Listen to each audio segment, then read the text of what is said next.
If you want to go ahead and just double check and make sure your ports are all connected, you can do that as well. But once it fills up to the 300 mark, if it's taking too long, you can go ahead and squeeze it to get the fluid in there quicker if you want to. You know, if you're in a hurry, it's not going to hurt it at all. But it's up there, it's about the 300 mark, so we're just going to press prime.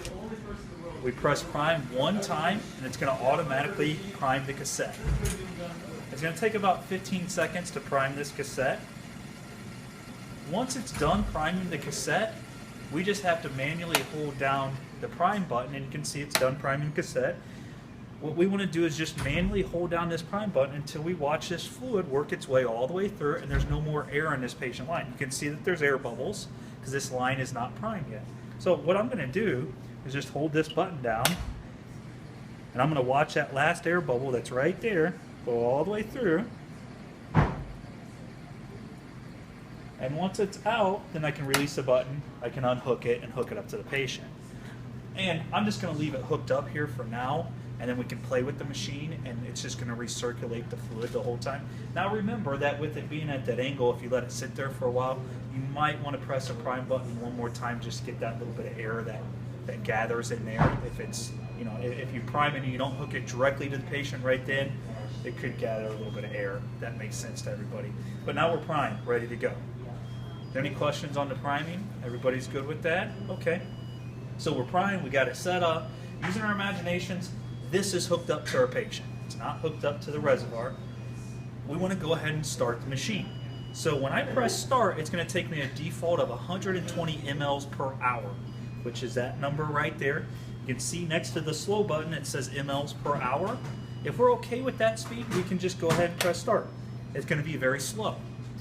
Well, typically we're hooking up our rapid infuser because we need to put in fluid rapidly to the patient.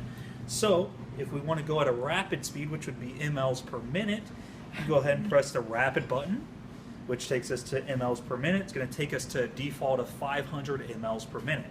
If I press start, it's going to start running at 500 mLs per minute.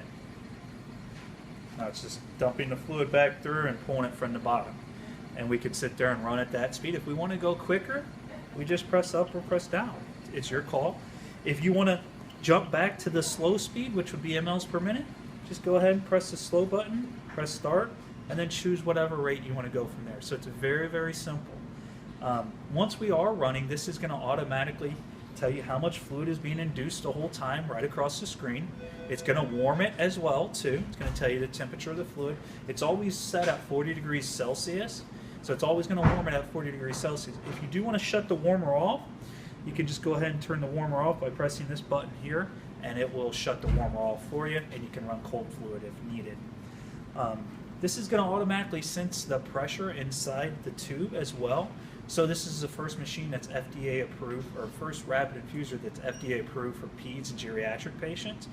How it does that, it has pressure sensors in here, and it senses the pressure in the tubing, and it will limit it from going over 300 millimeters of mercury.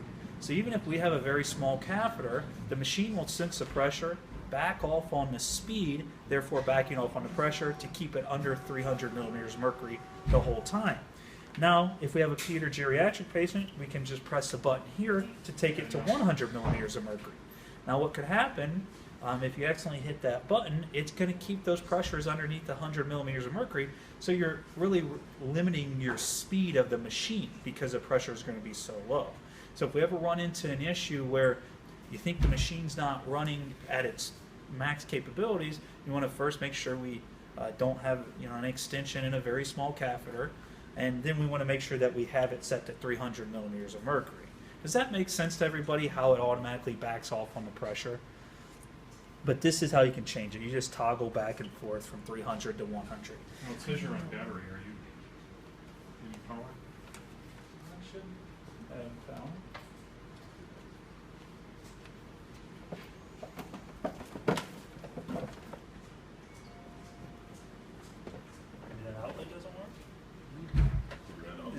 No, it says charging right now. Does it say charging? There's 4 lights. Oh, no AC But- power. Does that mean anything? I don't know. When we get done recording, I'll check and make sure it's that. So does that make sense to everybody? No, I'm glad you pointed out though, but Well, I'll check it when we're done with the in-service. So we could have a selected rate to a really high rate. You have the ability to run to 1,200 mLs per minute down to 10 per hour. So we can go very, very quick down to very, very slow.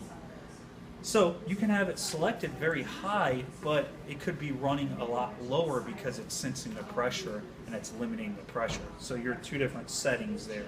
Does that make sense? Okay. Oh, go ahead. You want me to wait for No, questions? you're fine. My concern is you're running at this really rapid rate. Now, right now you have it recirculating. Will it automatically shut off if that reservoir empties? Yeah, so what's going to happen is if we're pulling fluid out quicker than it's pouring in here, it's actually going to suck it out of the bags. But if this gets neglected and we let this run completely dry, this machine automatically purges air for you. So it's going to always be purging air up and out of the machine the whole time. So that's why I mentioned at the beginning we don't have to squeeze the bags, we don't have to burp the bags or anything. So it does that automatically. It'll purge the air and then it'll keep running. But if we neglect this and we let it run completely dry, the machine will stop. It'll tell you it's out of fluid. It won't lose prime in the patient line though. So all we have to do is add fluid to it and then press start and to keep running. Now if the machine tells you to press prime, sometimes it does tell you to press prime, you're going to prime it and it's just resetting itself and then you're pressing start. But you're never actually losing prime in the patient line if you run this completely dry. Every other infuser on the market, you have to physically unhook it and reprime it. This one, you won't lose prime. So that was my next piece. So we're past that. No, you're good because you transition right into that. We also have 4 different bolus rates right on the screen. So right now we're at a low speed. We're running very low. I'm going to go ahead and press the 100 bolus. It's going to take about 15 seconds to do that 100 ml bolus. I'm going to press start. It's going to give me a countdown right on the screen. It's telling me that I'm doing a bolus. It's adding it into my total amount. And once it's done with that, it's going to revert back to the 120 mLs that we were running at. And you can do that with the 4 different bolus rates. We have 250, 500, and 1000. They all run in at 500 mLs per minute. So it's going to take about 15 seconds, 30 seconds, 1 minute, and 2 minutes, depending on the pressure limits that we're running at, so with the catheter. Also has a 2-hour battery life. We can push around the hospital, do everything on battery. I mentioned that at the beginning as well. And then one other thing too that's a benefit is if there's any issues or problems, it tells you in plain English the problem. So if the door gets opened up here, it says closed pump door. If we have an issue where we do run out of fluid, it's going to tell you the fluid supply is blocked. Or if our patient line is blocked in any way, pinched, it'll tell you patient line blocked in plain English. So it makes it very, very simple and easy to use. And then the last button that's on here is the recirc button. The recirc button will actually mix the fluid that's in the reservoir back up. So it could happen over a long period of time. We could have different types of fluids, and the fluids could separate. So it's like Kool-Aid, where it gets darker at the bottom and clear at the top. Instead of you physically shaking this to mix it back up, if you press the recirculate, it will actually take fluid and dump it back through our air line here and dump it in the top of here, pull it out from the bottom. So it just mixes it up for you. It does that for 5 minutes. If you feel like before 5 minutes it's fine, we don't need it to keep recirculating, just press stop and choose whatever function you want to move forward with. The reservoir is a full micropore filter, so I don't have to Yeah. put any additional No. filters on the bags of blood or anything? No, and you can run 100 liters of blood through here before you have to switch any filters out. So the filter is actually on the back here, and then there's a filter inside there as well too. So that's 100 liters, not units. Yep, 100 liters, so about 400 units. Oh, God. So you'll probably really never have to switch. I mean, you can't say never, man. but One of probably the things never we're have to missing with switch out. Vanessa was getting a pulp filter. I'm thinking they had the filter. Yeah, you don't have to put it. So if this was a blood bag, we would have it spiked the same exact way. You would just spike the bottom and it runs right through. We already provide the filter on the reservoir. And then the last thing is, anytime you change a function on the machine, you have to confirm it by pressing start and stop. It's a safety feature that's built in. So if somebody grabs the machine like this, they don't hit a button and just start randomly running.